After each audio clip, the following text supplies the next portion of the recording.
Hello students, today I have come up with a new topic, communication. To put it in simple words, it's an act of sending information from one person to another. A process through which individuals mutually exchange their ideas, values, thoughts, feelings, and actions with one or more people. It's the transfer of information from the sender to the receiver so that it can be understood in the right context. This is most important for a communication. Whatever you have to say, the receiver has to understand it in the same meaning as it has meant to be. It's not only very important for an organization to exist and run. It's equally important for an individual to survive. For anything, a man needs, he has to convey to someone what he wants, and the receiver is required to understand whatever has been told to him properly.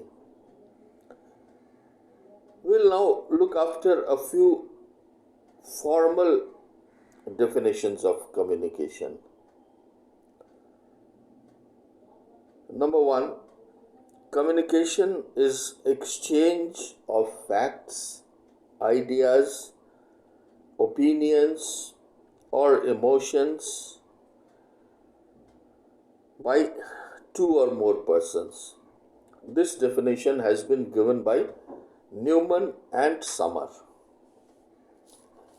Okay, so the next definition is, the word communication describes the process of conveying messages from one person to another so that they can be understood. This is the definition given by M.W. Cummings. So, what is the purpose of communication? Why it is important? The purpose of communication is to inform, to entertain, to persuade, to suggest, to motivate.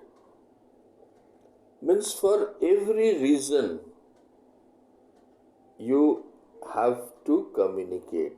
You need to have communication.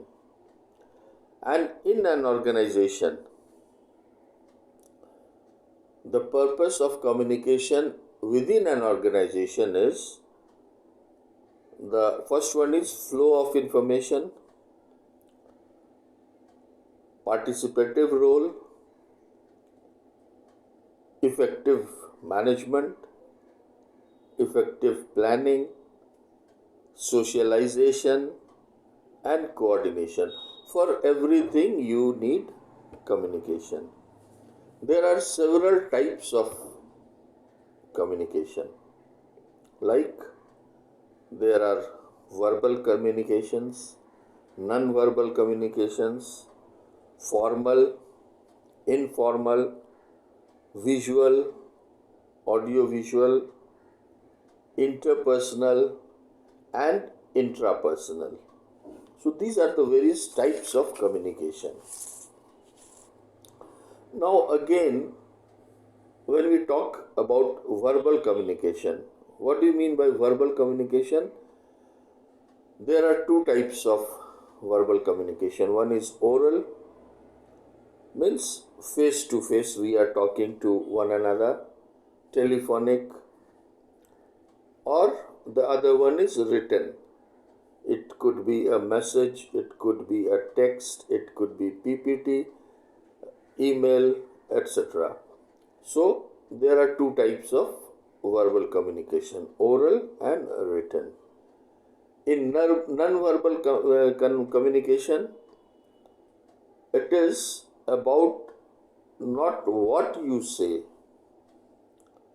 but it is about how you say, because you are not speaking, you are not writing, you are just trying to communicate non-verbally.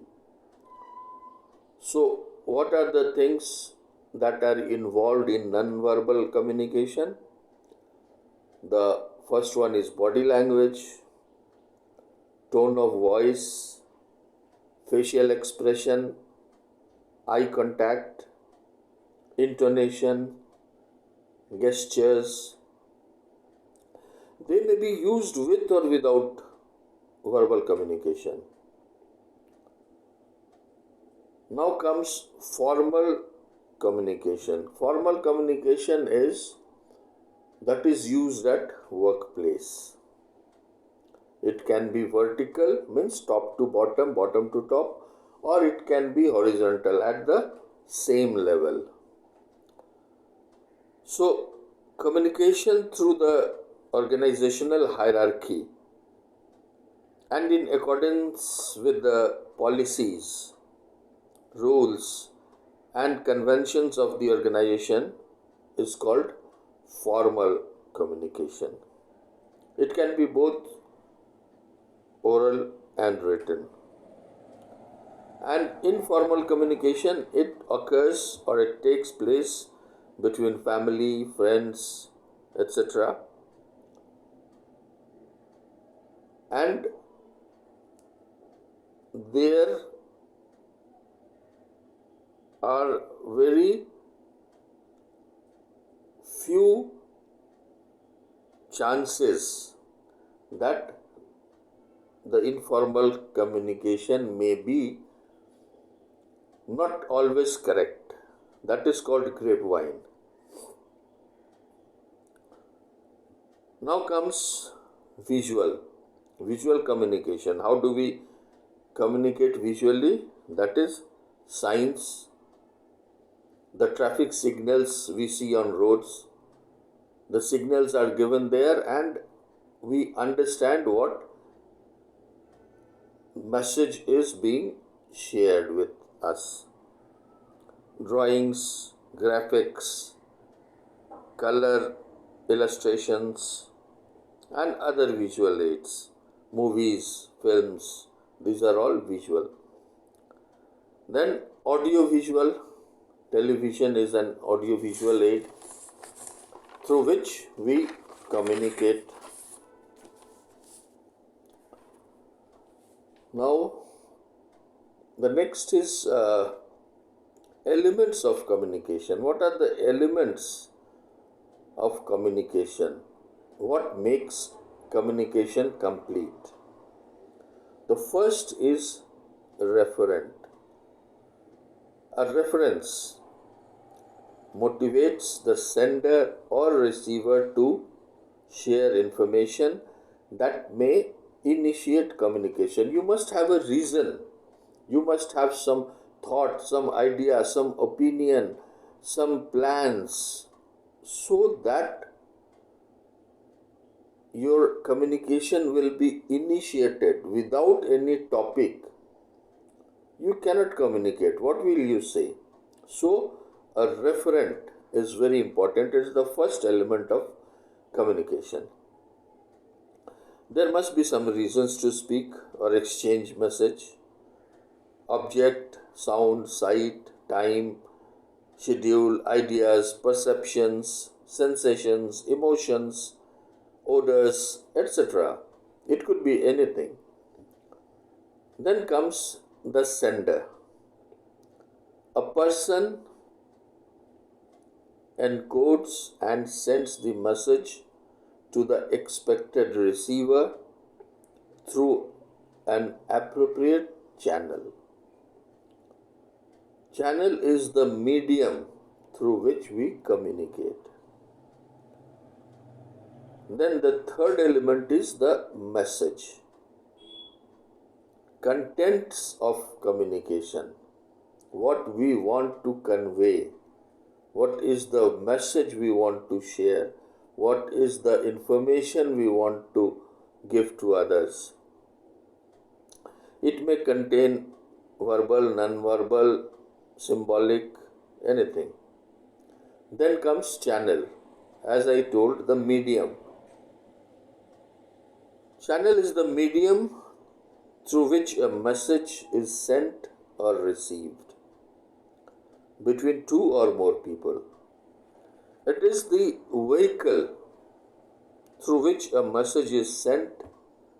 For example, magazines, TV, radio, visual channels, facial expressions, body language, postures, gestures, written words, emails, mass media. Means there are a number of media through which we can communicate. That is called the channel. Audios, you have spoken words, telephones, sounds. Then comes tactile. Tactile means the touch sensation. Through touch also you can communicate. You just give a pat on the back of a person who has achieved something. Without saying anything, you have encouraged him. So that is a touch sensation, and through which you have communicated. Then the last but not the least element is the receiver. He is expected to have the ability to receive and decode the message. Because decode the message means he has to understand it in the same manner as the message is carried. So these are the elements of communication. Now, how we can make a communication effective? There are elements of effective communication. They are also called the 7 C's of communication. So, what are these 7 C's? The communication needs to be correct, clear, concise, complete, considerate, and concrete. So these are the 7 C's for an effective communication. So till now we have seen what is communication, what are the different types of communication, what are the elements of communication, and what are the elements of effective communication. So on the basis of above discussion, we can sum up the nature of communication as follows. Number 1, involves at least 2 persons, one who sends the message and the second who receives.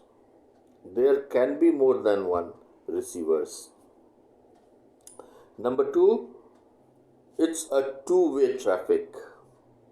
The process of communication is not complete until the message has been understood by the receiver. Understanding is an essential part of communication, but it does not imply agreement. It is not necessary that what you are saying, what you are conveying to someone, he will agree with your opinion. But what is important is he has to understand it. Then only he will be able to decide whether he agrees with you or not. So understanding is most important. Number 3, the basic purpose of communication is to create understanding in the mind of the receiver of information. So this is the basic purpose of communication. Next is communication may take several forms like order, instructions, reports, suggestions, grievances, observations, etc. etc. It can be in any form, conveyed through words, spoken or written.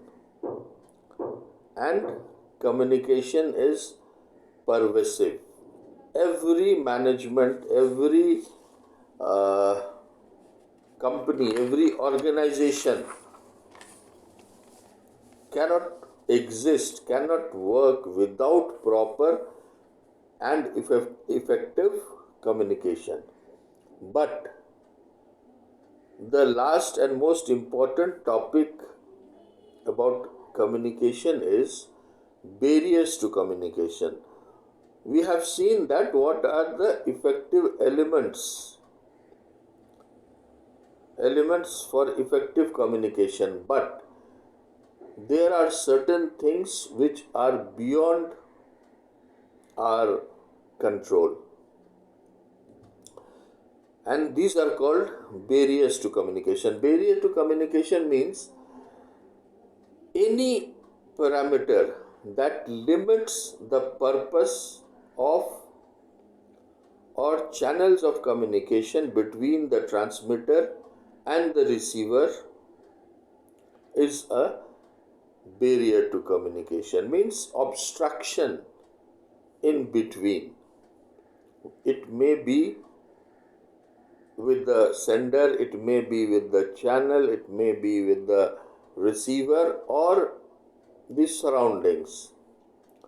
So, what are these barriers? How many types of barriers are there in communication? The first one is physical, like noise, improper time, distance, information overload, poor settings. These are all physical barriers, physical obstructions. Next one is semantic. This is the science of sound, science of meaning, use of words, pictures, actions, symbols with different meanings, languages. All these are called semantic barriers. In languages, poor vocabulary, poor knowledge of grammar, poor pronunciations, poor handwriting, these are the barriers. Then organizational barriers, organizational rules and regulations, status, relationship, complexity in organizational structure. So these are organizational barriers. There are cultural barriers also, like badly expressed messages, faulty translation, unclarified assumptions, specialized languages. Like if you see the prescription of a doctor, you cannot understand what the doctor has written. But as soon as you carry it to the chemist shop, they can read it out. So these are the barriers, these are the obstructions for us. But the chemist has been able to understand it. So in similar way, there are so many obstructions like languages. There are so many different languages in our country, and no one is expected to know all the languages. You cannot understand Tamil, or the Tamil people cannot understand Bengali, or the Assamese people cannot understand Gujarati, like that. So language related barriers are there. Then there are psychological barriers. These are what? These are emotional, these are selective listening, premature evaluation, inattention, poor retention, failure to communicate, or distrust of communicators. So these are psychological barriers. And above all, there are personal barriers also. Lack of ability, lack of ability to express the message, to communicate the message properly, and lack of ability, it could be in the receiver. He is unable to understand, he is unable to listen to. So, lack of ability is there, lack of confidence, ignoring communication, lack of time, difference in talking.